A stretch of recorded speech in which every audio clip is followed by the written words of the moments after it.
ദൈവനാമത്തിന് മഹത്വമുണ്ടായിരിക്കട്ടെ. അനുഗ്രഹകരമായ ഈ വിശുദ്ധ ദിവസത്തിലെ നമ്മുടെ വായന ഭാഗം യെഹെസ്കേൽ പ്രവചനം 34 മുതൽ 36 വരെയുള്ള അധ്യായങ്ങളാണ്. ഇന്നത്തെ ചിന്തയ്ക്കായി വിശുദ്ധ മത്തായി എഴുതിയ സുവിശേഷം 27 അധ്യായം 32 വാക്യം. ശീമോൻ എന്നു പേരുള്ള കുറേനക്കാരനെ കണ്ടു, അവന്റെ ക്രൂശ് ചുമപ്പാൻ നിർബന്ധിച്ചു. ഉത്തര ആഫ്രിക്കയിൽ ഈജിപ്തിന്റെ പടിഞ്ഞാറ് ഭാഗത്ത് ലിബിയ ഉൾപ്പെടെയുള്ള ഉപദ്വീപിലെ തലസ്ഥാന നഗരിയായിരുന്നു കുറേന. യവന പട്ടണം എന്നറിയപ്പെട്ടിരുന്ന കുറേനയിൽ ധാരാളം യഹൂദരും താമസിച്ചിരുന്നു. അപ്പോസ്തലപ്രവൃത്തികൾ 2 അധ്യായം 10 വാക്യത്തിൽ പെന്തക്കോസ്ത് പെരുന്നാളിന് കുറേനയിൽ നിന്നുള്ളവരും ഉണ്ടായിരുന്നു എന്ന് കാണുന്നു. എന്നാൽ അപ്പോസ്തലപ്രവൃത്തികൾ 6 അധ്യായം 9 വാക്യത്തിൽ സ്തേഫാനോസിനോട് തർക്കിച്ചവരിൽ കുറേനക്കാരും ഉണ്ടായിരുന്നു എന്ന് അവിടെയും കാണുവാനായിട്ട് സാധിക്കുന്നു. കുറേനക്കാർ സുവിശേഷ പ്രഘോഷണത്തിലും മുൻപന്തിയിലായിരുന്നു. കാരണം അന്ത്യോക്യയിലെ യവനരോട് ആദ്യം സുവിശേഷം അറിയിച്ചത് കുറേനക്കാർ ആയിരുന്നു.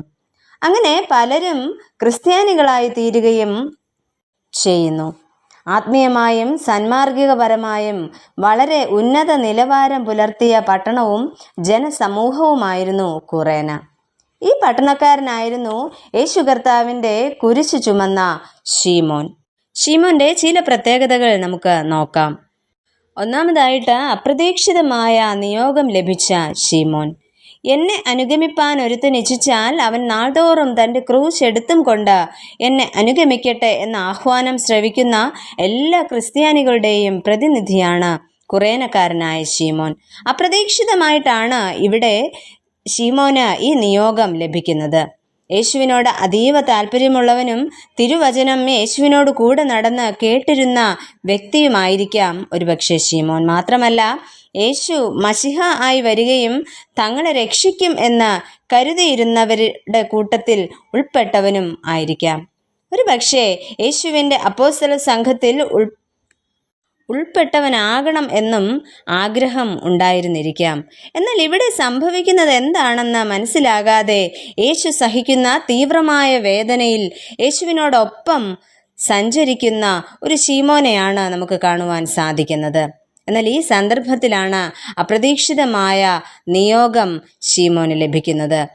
എന്നാൽ അവ ഏറ്റുവാങ്ങുകയും തൻ്റെ ദൗത്യം ശീമോൻ നിവർത്തിക്കുകയും ചെയ്യുന്നതാണ് നമുക്ക് തിരുവചനത്തിൽ നിന്നും കാണുവാനായിട്ട് സാധിക്കുന്നത്. രണ്ടാമതായിട്ട് ക്രിസ്തുവിന് വേണ്ടി ഒരു പകരക്കാരനാകുന്ന ശീമോൻ.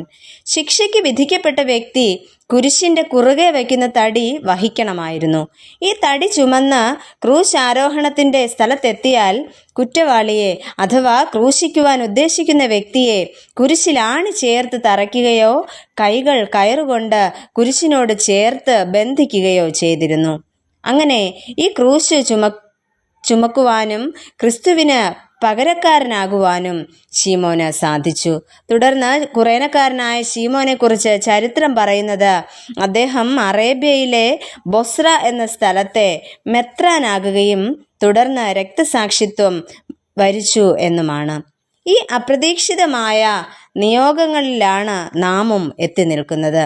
ശരീരത്തിലെ എല്ലാ അവയവങ്ങളും ചലിപ്പിച്ചുകൊണ്ട് ആരോഗ്യത്തോടെ ഈ പ്രഭാതത്തിൽ ഉണർന്നെഴുന്നേൽക്കുവാൻ നമുക്ക് ഓരോരുത്തർക്കും സാധിച്ചു. പ്രിയമുള്ളവരെ, അത് ദൈവകൃപ ഒന്നു മാത്രം.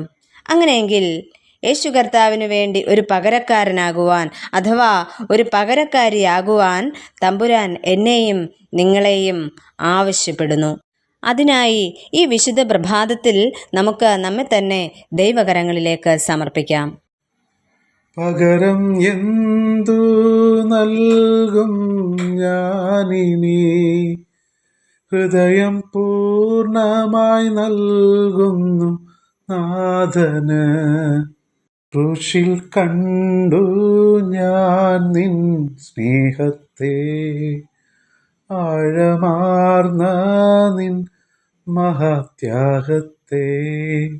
ക്രൂശിൽ കണ്ടു ഞാൻ നിൻ സ്നേഹത്തെ, ആഴമാർന്ന നിൻ മഹാത്യാഗത്തെ. പ്രിയ കർത്താവേ, അവിടുത്തെ ശുശ്രൂഷകൾക്കായി ഞങ്ങളെയും സമർപ്പിക്കുന്നു. അങ്ങയുടെ ക്രൂശ് ചുമന്നുകൊണ്ട് കാൽവറി ലക്ഷ്യമാക്കി യാത്ര ചെയ്യുവാൻ ഞങ്ങളെ ഒരുക്കണമേ. ആമേൻ.